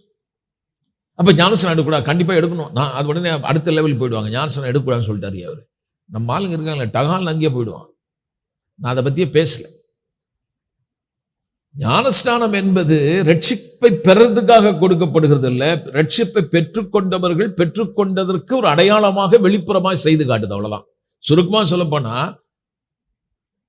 கல்யாணம் கொடுக்கும் போது வாக்குறுதியை வாங்கணும். வாக்குறுதியை வாங்கின பிறகுதான் தாலி கட்ட சொல்றோம். தாலி கட்டினதுனால பொண்டாட்டி இல்ல, வார்த்தையை மாத்திக்கிறதுனாலதான் அவங்க பொண்டாட்டி புருஷன். அப்ப இது வெறும் வெளி அடையாளம் தான். அப்ப அந்த தாலி அறுந்துருச்சுன்னா, போ இனிமேல் என் புருஷன் இல்லை, நீ மனைவி இல்லைன்னு சொல்ல முடியுமா? அது சும்மா வெளிப்புறமான அடையாளம். அது மாதிரி ஞானஸ்நானம் ஒரு வெளிப்புறமான அடையாளம். ஆனால் உள்ளே இருப்பது என்ன? ஏன் அவர் சொல்றாருன்னா, நீ பெற்றுக்கொண்ட இந்த இவ்வளவு பெரிய அனுபவத்தை ஜனங்க முன்னாடி பப்ளிக்கா நீ என்ன கன்ஃபஸ் பண்ணுன்றாரு. அப்ப நம்ம ஒரு அடையாளத்தை காட்டுறோம். கிறிஸ்துவோடு மரித்தேன், அடக்கம் செய்யப்பட்டு நானும் உயிரோடு எழுப்பப்பட்டேன்னு தண்ணி உள்ள போய் வெளியே வரும்பொழுது அந்த உயிர் மரித்தலையும் உயிர்த்தெழுதலையும் நம்ம காட்டுறோம், பகிரங்கமா அறிக்கை பண்றோம், நடந்ததை சொல்றோம். அப்போ உண்மையான ரட்சிப்பை பெற்றவர்களுக்கு தெரியும் கர்த்தருடைய சித்தம் என்னதென்று அவங்களால பகுத்து அறிய முடியும். பரிபூர்ண தேவனுடைய சித்தம் இதுதான் என்று பகுத்து அறிய முடியும். என் மனசு மாம்சம் விரும்பத்தை நான் செய்ய மாட்டேன். என் மனசு வந்து அது விருப்பத்தை செய்ய சொல்லுது, இந்த மாம்ச விருப்பத்தை செய்ய சொல்லுது. ஆனா என் மனதை அங்க விடாம என் மனதை நான் புதுப்பிக்கிறேன். என் மனதை நான் புதுப்பிக்கும் பொழுது வேதம் சொல்லு பாருங்க, மறுரூபமாவீர்கள். அப்போ ஒரு மைண்டை நீங்க மாற்றும் போது, ரெனியூ பண்ணும்போது, புதுசாக்கும் போது, பழைய மனசை போயிடக்கூடாது. அந்த மனசை நான் புதுசாக்குறேன். என் மனசு சொல்லுது அதை செய் இதை செய், கர்த்தருக்கு விரோதமான காரியத்தை சொல்லும்போது என் மனசு நான் புதுசாக இல்லையே, நான் பாவத்துக்கு செத்து நீதிக்கு பிழைத்திருக்கிறேன். மனசு சொல்லும் இது நடக்காது வராதுன்னு, இல்லையே சொன்னவர் உண்மை உள்ளவர், அதை நிறைவேற்றுவார். மனசு சொல்லும் வராது நடக்காதுன்னு சொல்லும், பயத்தை கொண்டு வரும். ஆனா அந்த நேரத்தில் அது விடாம தேவன் சொன்ன ஒவ்வொரு வாக்கு தத்தத்தை எடுத்து பேசும் பொழுது அங்க மாற்றம் வர்றதில்லை. அந்த மனுஷன் வேற ரூபம் ஆயிடுறான். இப்ப இருக்கிற ரூபத்திலிருந்து மறுரூபம், அத மெட்டமார்பாசிஸ் சொல்றாங்க. இந்த வண்ணத்து பூச்சி இருக்குது, முட்டை போட்டவன கம்பளி பூச்சி வருது, கம்பளி பூச்சிலிருந்து அது அப்படியே கொஞ்ச நாளுக்கு பார்த்து உருமாறி அப்படியே ஒரு கூட்டு புழுவாயி அப்புறமா அந்த கூட்டு புழுது ஒரு பட்டாம்பூச்சி வருது, வண்ணத்து பூச்சி. அந்த வண்ணத்து பூச்சிக்கும் கம்பளி பூச்சிக்கும் பார்த்தீங்கன்னா தொடர்பே இல்லாத மாதிரி இருக்குது. அவ்வளோ ஒரு அழகா எழுதுது. இப்ப எண்ணங்களை நீங்கள் புதுப்பிக்கும் பொழுது இன்றைக்கு இருக்கிற நிலையை விட்டு வேறொரு ரூபத்தை நீங்கள் அடைகிறீர்கள். நீங்கள் பரிசுத்தம் உள்ளவர்களாய், அன்புள்ளவர்களாய், இணக்கம் உள்ளவர்களாய், தயவுள்ளவர்களாய், திறமையற்றவர்கள் திறமை உள்ளவர்களாய், முடியாதவர்கள் எதையும் செய்யக்கூடிய சாத்தியம் உள்ளவர்களாய், அநேகர் பார்வையில இவங்க தானா அப்படின்ற மாதிரி ஒரு எண்ணமே வந்துடும். அந்த அளவுக்கு மாற்றம் அல்ல, நீங்கள் மறுரூபமாக்கப்படுவீர்கள். அப்ப நம்முடைய சிந்தையை குறித்து சொல்லும் போது சொல்றாரு, மாம்சத்தின்படி அதுக்கு தான் இந்த வசனத்தை தியானிக்க சொல்றாரு. எதுக்கு தியானிக்க சொல்றாருன்னா, நீங்க ஏற்கனவே நிறைய காரியத்தை பார்த்திருக்கீங்க, பிரச்சனையை சந்திச்சிருக்கீங்க. பல முறை இந்த வாக்குத்தத்தம் பண்ணப்பட்ட தேசத்தை அடைய முடியாது என்கிறது போல பலர் ஏற்கனவே துர்ச்செய்தியை வரை பரப்பியிருக்கான். அவங்க துர்ச்செய்தியை பரப்புறது இல்லாம உங்களுடைய முற்பிதாக்கள் நிறைய பேர் செத்து இருக்காங்க. இப்ப நீங்க திரும்ப அதே இடத்துக்கு வந்திருக்கீங்க. அதே இடத்துல வந்திருக்கீங்க. உங்களுக்கு முன்பாக யோர்தான் நதி போய் கொண்டிருக்கிறது. எதிரே அந்த அரணான பட்டணம் இருக்கிறது. உள்ளே இருக்கிற ராட்சதர் போல இருக்கிறார்கள். இப்ப மனசுல ஒரு பேட்டில் வருது. Is it possible? முடியுமா, நடக்குமா என்பது போல இருக்கும் பொழுது நீங்கள் மாம்சத்தின்படி சிந்திக்காம வார்த்தையின்படி சிந்திங்க. அப்ப ரோமருக்கு எழுதின நிருபத்துல பவுல் அதை பத்தி எழுதுறாரு பாருங்க. 8ஆம் அதிகாரம் 6வது வசனத்தை நம்ம பார்க்கலாங்க. நம்ம நிறைய காரியத்தை பார்க்கலாம், சரிங்களா? இப்ப இது சும்மா முகவரியா பார்த்துட்டு அப்புறம் போலாம். மாம்ச சிந்தை மரணம், ஆவியின் சிந்தையோ. அப்போ ஆவிக்குரிய ரீதியில சிந்திங்க என்றார். அதுல பாத்தீங்கன்னா 5வது வசனம் சொல்றாரு, மாம்சத்தின்படி நடக்கிறவர்கள் ஆவிக்கேற்றபடி நடக்கிறவர்கள். யார் மாம்சத்தின்படி நடக்கிறவர்கள், யார் ஆவிக்கேற்றபடி நடக்கிறவர்கள்? அவங்களை எப்படி கேட்டகரி வைஸ் பண்றாரு, எப்படி பிரிக்கிறார் பாருங்க. இப்ப நம்ம விசுவாசி ஃப்ரெண்ட்ஸ் நிறைய பேர் கேட்டீங்கன்னா, ஆவிக்குரியர்கள் யார் மாம்சத்துக்குரிய யாருன்னு அவங்க வித்தியாசப்படுத்தாங்க.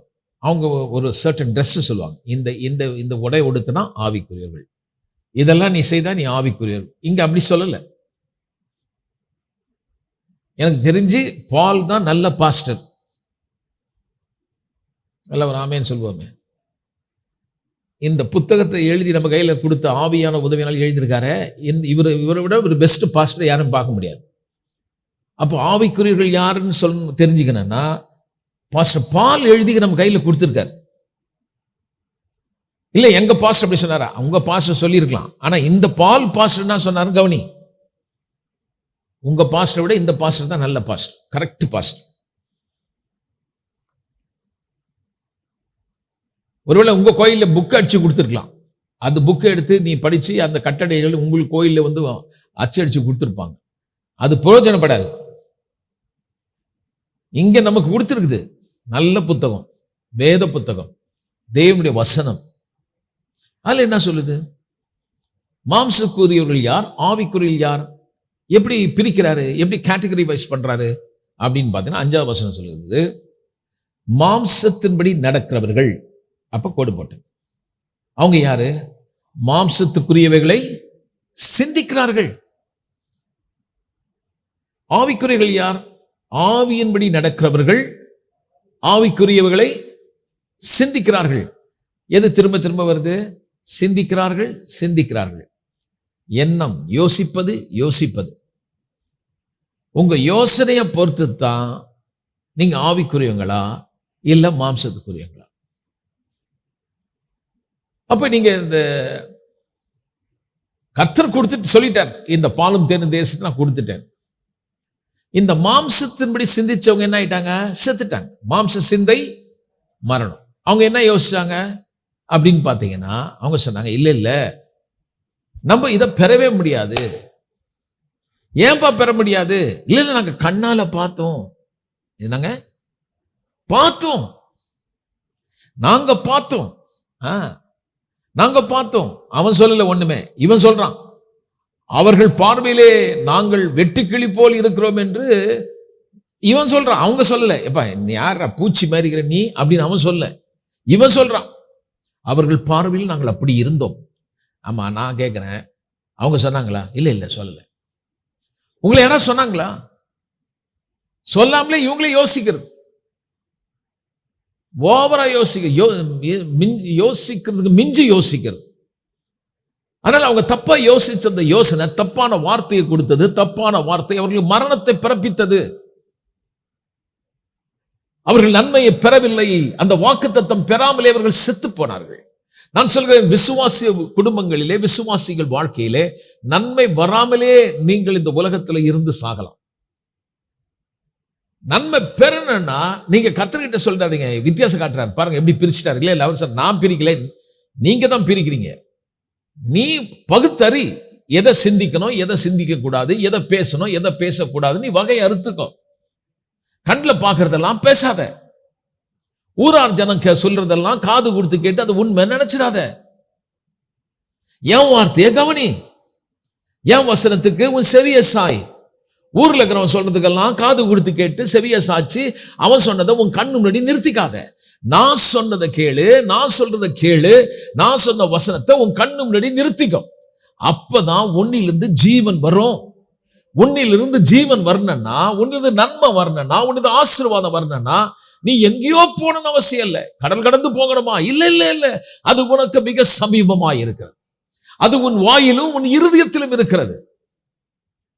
நான் சொல்ல, உன் சுகம் எங்கே இருக்கிறது? உன் வாயிலும் இருதயத்திலும். உங்கள் செழிப்பு எங்கே இருக்கிறது? உங்கள் வெற்றி எங்கே இருக்கிறது? உங்கள் நல்வாழ்வு எங்கே இருக்கிறது? Everything begin within yourself. உங்களுக்குள் தொடங்குகிறது. நம்மாலும் சொல்ல, ஆண்டவரே எப்படியாவது என் மேல் மனம் இறங்குமான். அவர் சொல்ல, நான் என்னத்துக்கு என்ன இறங்குன்னா, இறங்கி வந்து உனக்காக ஜீவனையை கொடுத்து உயிரை அழிச்சு பிதா பக்கத்துல உட்காந்துருக்கேன். திரும்ப இறங்குன்ற நீ என்ன பண்ற? ஆவிக்குரிய ரீதியில என் வசனத்தை தியானிக்க சொன்னா தப்பு தப்பா யோசிச்சு பார்க்கக்கூடிய காரியத்தை வச்சு நீ பயந்து, ஐயோ அவ்வளவு பெருசா இருக்கு நான் எப்படி செய்வேன்னு சொல்லி யோசிக்கிறியே, அங்கதான் தப்பு நடக்குது. இவ்வளவு பெரிய பிரச்சனை இருக்குது, தீர்வு உண்டா? நிறைய பேர் இந்த வியாதியில தான் செத்தாங்க, எனக்கு அதே வியாதி வந்து. நீங்க அந்த உலக ஜனங்களோட பேட்டர்ன்ல நீங்க இணைஞ்சிட்டீங்களா? அவங்களுக்கு வந்து செத்துருக்கலாம். ஆனா நீங்கள் கர்த்தருடைய சித்தத்தை செய்யாம சாக கூடாது. கர்த்தர் சித்தத்தை செய்யாம வியாதி உன்னை எடுத்துட்டு போக கூடாது. கர்த்தருடைய தூதன் வந்து உன்னை எடுத்துட்டு போகணும். இல்லைங்க, எனக்கு தெரிஞ்சு ஒருத்தர் இப்படிதான் செத்துட்டாரு. சரி, அந்த பேட்டர்ன் நீ எடுத்துக்கோ. உனக்கு ரொம்ப பிடிச்சதுன்னா அதையே நீ பின்பற்று. ஆனா நான் என்ன விரும்புறேன், இந்த உலகத்தின் ஜனங்களை போல அந்த பேட்டர்னை விரும்பாம என் தேவன் எனக்கு ஒரு பேட்டர்னை வச்சிருக்காரு. இதுதான் மெத்தட். என்ன சொல்றாரு? மாம்சத்தின்படி சிந்திக்காத, நான் ஒரு பேட்டர்ன் வச்சிருக்கேன். என் வார்த்தையின்படி நீ சிந்தி. நான் சொன்ன வசனத்தின்படி திரும்ப திரும்ப யோசி, உனக்கு பயம் வராது. என் வசனத்தை நீ திரும்ப திரும்ப திரும்ப திரும்ப நீ யோசினா, எவ்வளவு கெட்ட செய்தி வந்தாலும் நீ பலன் கொண்டு திடம் மனதா இருப்ப. அப்ப 112வது சங்கீதத்தை படிச்சீங்கன்னா உங்களுக்கு தெரியும், அந்த வார்த்தையை தியானிக்கிற மனுஷன் எப்படி இருப்பானா, துர்ச்செய்தியை கேட்டாலும் அவன் இருதயம் பயப்படாது இருக்கும். நமக்கு ஒன்றும் துர்ச்செய்தியை கொடுக்க வேணாம் விசுவாசிகள். சின்ன செய்தி கொடுத்தாலுமே போதும், சும்மா சும்மா சிம்பிளா கொடுத்தா போதும், உடனே பயந்துருவாங்க. நல்லா ஜெபம் பண்ணுவாங்க, நல்லா பண்ணுவாங்க. அவங்க கிட்ட சொல்லி பாருங்க, நான் ஜெபம் பண்ண எனக்கு கர்த்தர் ஒரு வெளிப்பாடு கொடுத்தாரு, உங்க வீட்டில் ஒரு மந்திரம் பண்ணியிருக்காங்கன்னு சொல்லி பாரு. அது வேடிக்கை பாரு. அந்த விசுவாசிய எப்படி நம்புறாங்கன்னே தெரிய மாட்டேது, அதை எப்படி ஏற்றுக்கொள்றாங்கன்னு தெரிய மாட்டேது. உனக்கு விரோதமாய் உருவாக்கப்படும், அது சும்மா எழுதிருக்குது. அப்ப இது என்ன? அது சும்மா நமக்கு இல்லை பிரதர், அது சும்மா எழுதிருக்குது. அப்போ அவங்களுக்கு அது பர்சனல்ஸ் ஆகல, அவங்களுக்கு அது வரல. அதான் பிரச்சனை. பாட்டு பாடுறாங்க, சாத்தானின் அதிகாரத்தை எல்லாம் இயேசு பறிச்சுட்டார் காலாலே. பைபிள் பட்சா மண்டையில் ஏற மாட்டேன், பாட்டா எழுதி கொடுத்து பாடியும் பாடியாச்சு. அப்புறம் சொல்றாங்க எங்க வீட்டில் செத்தாவி 2 சுத்திட்டு இருக்குது. இது ஜெபம் பண்ணி சொல்றது யாருன்னு தான் பைபிள் இவ்வளவு பெருசு ஒண்ணு வச்சுட்டு வந்து வீட்டில் வந்து அந்நிய பாஷை பேசி சொல்லுது.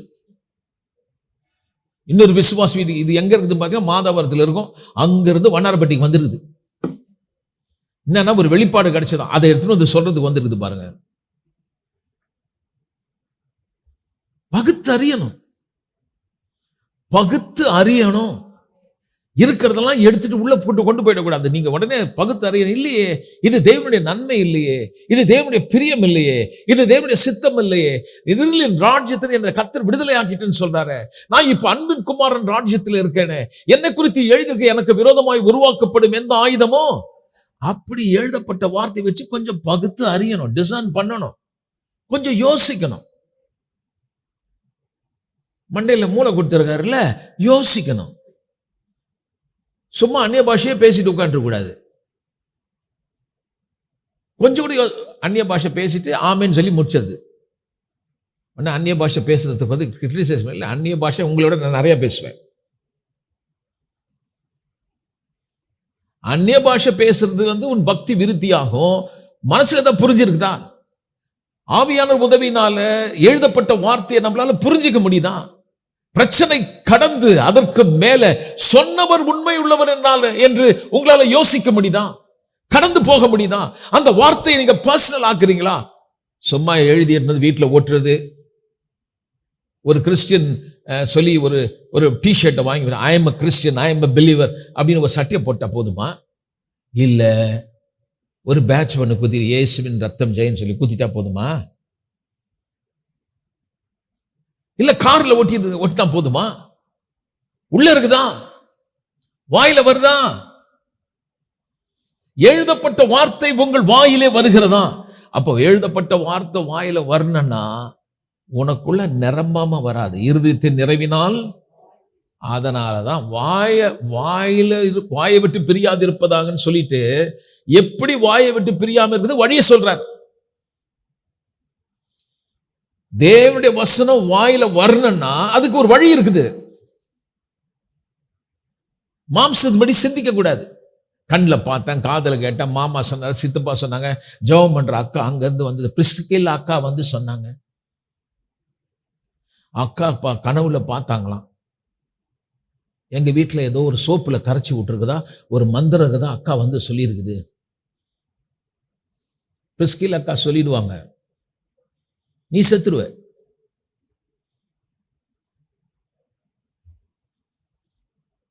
ரூத்தை கவனிக்கணும். பேர் வச்சுக்கிறது ரூத்து, எஸ்தரு. அவங்க சொன்னாங்க, இவங்க சொன்னாங்க, ஜெபம் பண்ண பிரதர், நானே பார்த்தேன் பிரதர், நான் நைட்டு படுத்திட்டு அந்த மது சோர் மேல ஒன்று வந்து உட்காந்துச்சு. சரி உட்காரட்டும், பாத்தியா ரைட், பாத்தியா ரைட், ஓகே. இப்போ என்ன, இப்போ வந்து உட்காரட்டு, இப்போ என்ன பண்ண போகுது அது?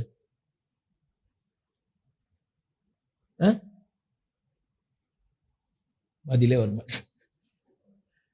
ஸ்மித் விகில்ஸ்வர்த்னு ஒருத்தர், அவர் புத்தகத்தை படித்தேன், எனக்கு ஒரே சிரிப்பா இருந்தது அவர் படிக்கும்போது. அவர் ஒரு பிளம்பர் பாருங்க, கர்த்தர் அவரை தொட்டார். ஊழியத்தில் செய்துட்டு வந்துட்டு வீட்டில் படுத்துட்டு இருந்தான். பார்த்தா அவர் ராக்கிங் சேர் ஒன்று இருக்கும், அப்படி ஈஸி சேர் சொல்லுவாங்களே, இப்படி ஆடுமே, அதில் உட்காந்து அப்படி பைபிள் படிக்கிறதா ஒரு வழக்கம். நைட்டு படுத்துருந்தா சேர் தனியாக ஆடிட்டு இருக்கோம்.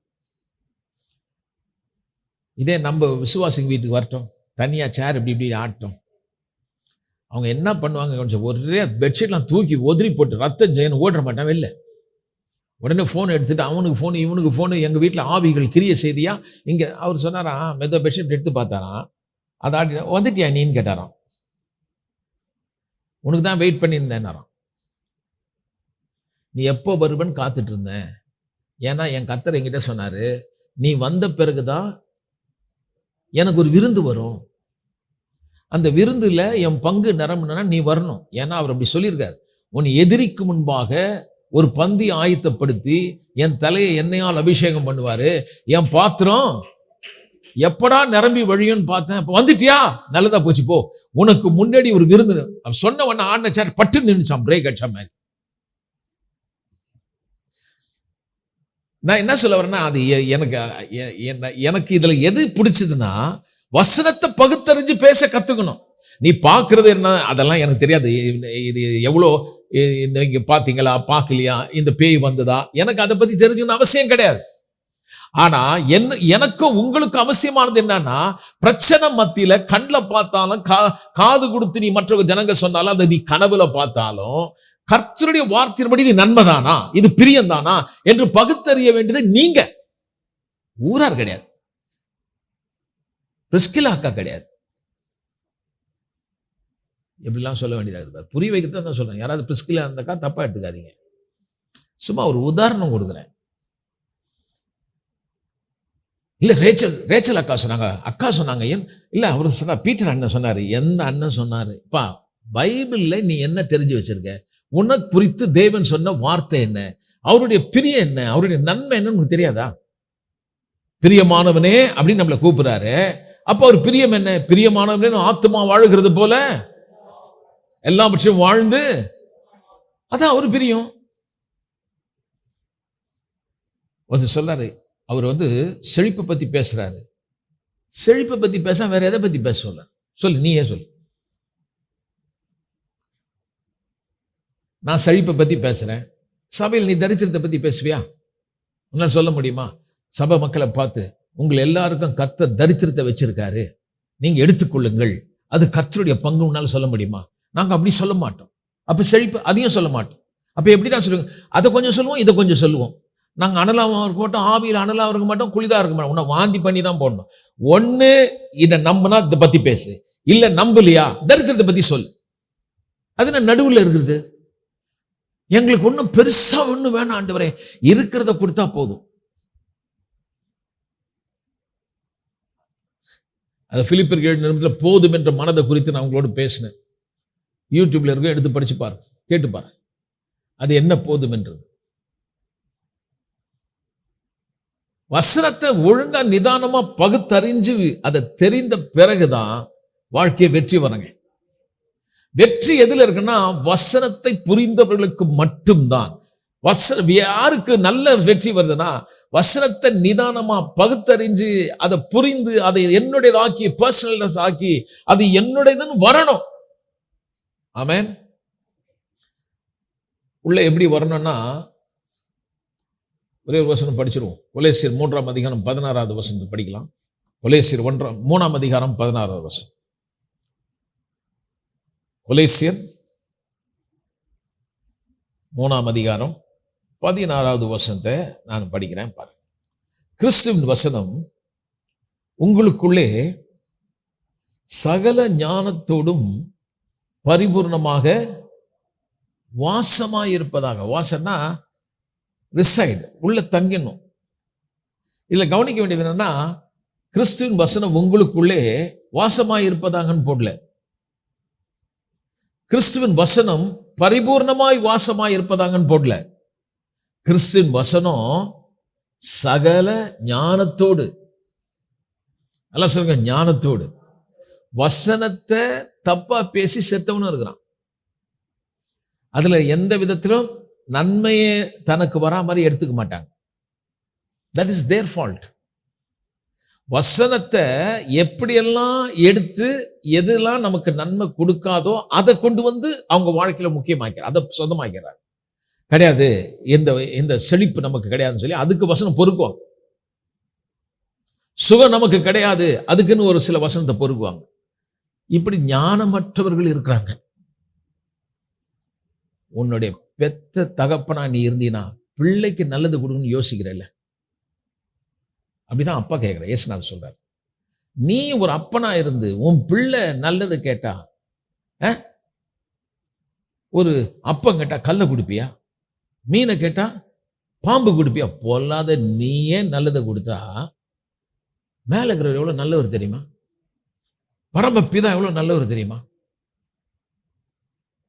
அப்ப நீ என்னுடைய வாழ்க்கையில எனக்குள்ள முதல்ல என்ன புரியணும்னா, நான் ஆராதிக்கிற தேவன் நல்லவர், தீமையானது ஒன்றும் அவரிடத்திலிருந்து வராது, நன்மையான எந்த ஈவும் பரிபூர்ணமான ஈவும் பரத்தில் இருக்கிற ஜோதி பிதாக்கிட்ட இருந்து வருது. அப்ப கெட்டதெல்லாம் எங்க இருந்து வருது? பிசாசுகிட்ட இருந்து வருது, பேய்கிட்ட இருந்து வருது. வியாதி எங்க இருந்து வருது?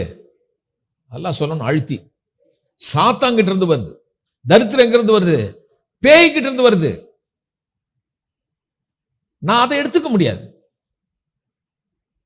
நான் அதை ஏற்றுக்கொள்ள முடியாது, வெறுக்கிறேன். ஏன்னா அவனுடைய பொருள் ஒண்ணு கூட எனக்கு தொட பிடிக்காது. அவன் நம்முடைய எதிராளி. சகோதர சகோதரிகள் நண்பர்கள். ஆனா சில பேருக்கு அவங்க கிட்ட சண்டை போட்டு அவங்க பொருள் கூட தொட மாட்டாங்க. உன் பொருளை நான் தொட மாட்டேன், இங்க தொடக்கூடாது. இந்த பொல்லாதவன் கொண்டு வரான் பாரு, அதை தொடக்கூடாது. வியாதியை எடுத்துக்கூடாது, அந்த தரித்திரத்தை எடுத்துக்கூடாது, அந்த குறைவுகளை எடுத்துக்க கூடாது. சொல்லணும், இல்ல நான் எனக்கு அது வேணாம், நான் அதை வெறுக்கிறேன். ஏன்னா எனக்கு தெரியாது உங்ககிட்ட இருந்து வருது, எல்லாம் பொல்லாப்பு உங்ககிட்ட இருந்து வருது. சண்டை, குழப்பம், சமாதானம் இல்லாத நிலைமை, தரித்திரம், வியாதி எல்லாம் உங்ககிட்ட இருந்து வருது, சாபம் எல்லாம் உங்ககிட்ட இருந்து வருது. ஆனா என் தகப்பனிடத்தில் நன்மையானது வருகிறது. அவர்கிட்ட கெட்டது எதுவுமே கிடையாது. என் ஆண்டவர்கிட்ட கலப்படம் கிடையாது. நல்லதும் கெட்டதும் சேர்ந்து கொடுக்க மாட்டாரு. அரிசியும் கல்லும் சேர்ந்து விற்கிறவங்க இருக்கிறாங்க, வியாபாரிங்க. அப்படி நான்லாம் சின்ன வயசுல இருக்கும்போது அரிசி வாங்கினா நான் எங்க அம்மா உட்காந்து கல் எடுக்கிறது ஒரு பெரிய வேலை. இப்ப கல் நீக்கப்பட்ட அரிசி வருது. எவ்வளவு ஜனங்க பரவாயில்ல, அப்படியே அரிசியை கழுவி தைரியமா போடுறோம், உள்ள ஒரு கல் கூட கிடையாது. அந்த காலத்தில் அப்படிலாம் வந்துச்சு. இப்போ கூட இருக்குது, கொஞ்சம் கொஞ்சம் கொஞ்சம் காசு கம்மியான கடைக்கெல்லாம் போயிட்டோம்னா அங்கெல்லாம் வரும். தோரம்பருப்புலேயே அதே மாதிரியே ஒரு மஞ்சள் கலர் கல் இருக்கும். நல்லா சாம்பார் ஊற்றி செம்ம கருக்கணும், வாயில பார்த்தா கல் இருக்கும். அதுதான் நல்லதும் கெட்டதும் கலந்து வரா மாதிரி. அதே மாதிரி தேவன்கிட்ட வந்த பிறகு கொஞ்சம் நல்லதும் வரும். அவர் கையில் நன்மையும் உண்டு, தீமையும் உண்டு. அவர் ஒரு வேளை உனக்கு சுகம் கொடுக்கிறது மட்டுமல்ல, உனக்கு கொஞ்சம் வியாதியும் கொடுத்து உன்னை நடத்துவார். எதுக்கு கலப்படம் பண்றீங்க? நல்ல எண்ணெயும் கடல் எண்ணெயும் சேர்த்து, நன்மையும் தீமையும் மிக்ஸ் பண்றவர் என் தேவன் அல்ல. நன்மையானது மட்டும்தான். அதனால்தான் ஆல் பெர்ஃபெக்ட் திங்ஸ், பெர்ஃபெக்ட்னா பரிபூர்ணம், குறை தப்பு அந்த கலப்படம்லாம் அவர்கிட்ட கிடையாது. அதனால விசுவாசி சொல்றேன், யாக்கோபு நல்ல பாஸ்டர். இந்த உலகத்துல எங்க யாக்கோபு பாஸ்டர், அந்த பாஸ்டரை பத்தி பைபிள் இருக்கிற பாஸ்டர் சொல்றேன். யாக்கோபு நல்ல pastor. So I tell you, read the Bible, read the Bible. வேதத்தை படிங்க, படிச்சு பாருங்க. எல்லா இடத்துலயும் நன்மையா இல்ல. சில பேர் அந்த பைபிள்ல எங்கெங்க தப்பா இருக்குது, எந்தெந்த இடத்துல நமக்கு நல்லது இல்லையோ அதை ஒண்டி பொறுக்கி எடுத்துக்கோ. அதனாலதான் வேதம் சொல்லு, டிசர்ன், பகுத்தறி, பகுத்தறி. அடுத்த வாரம் தொடர்ந்து பார்க்கலாம்.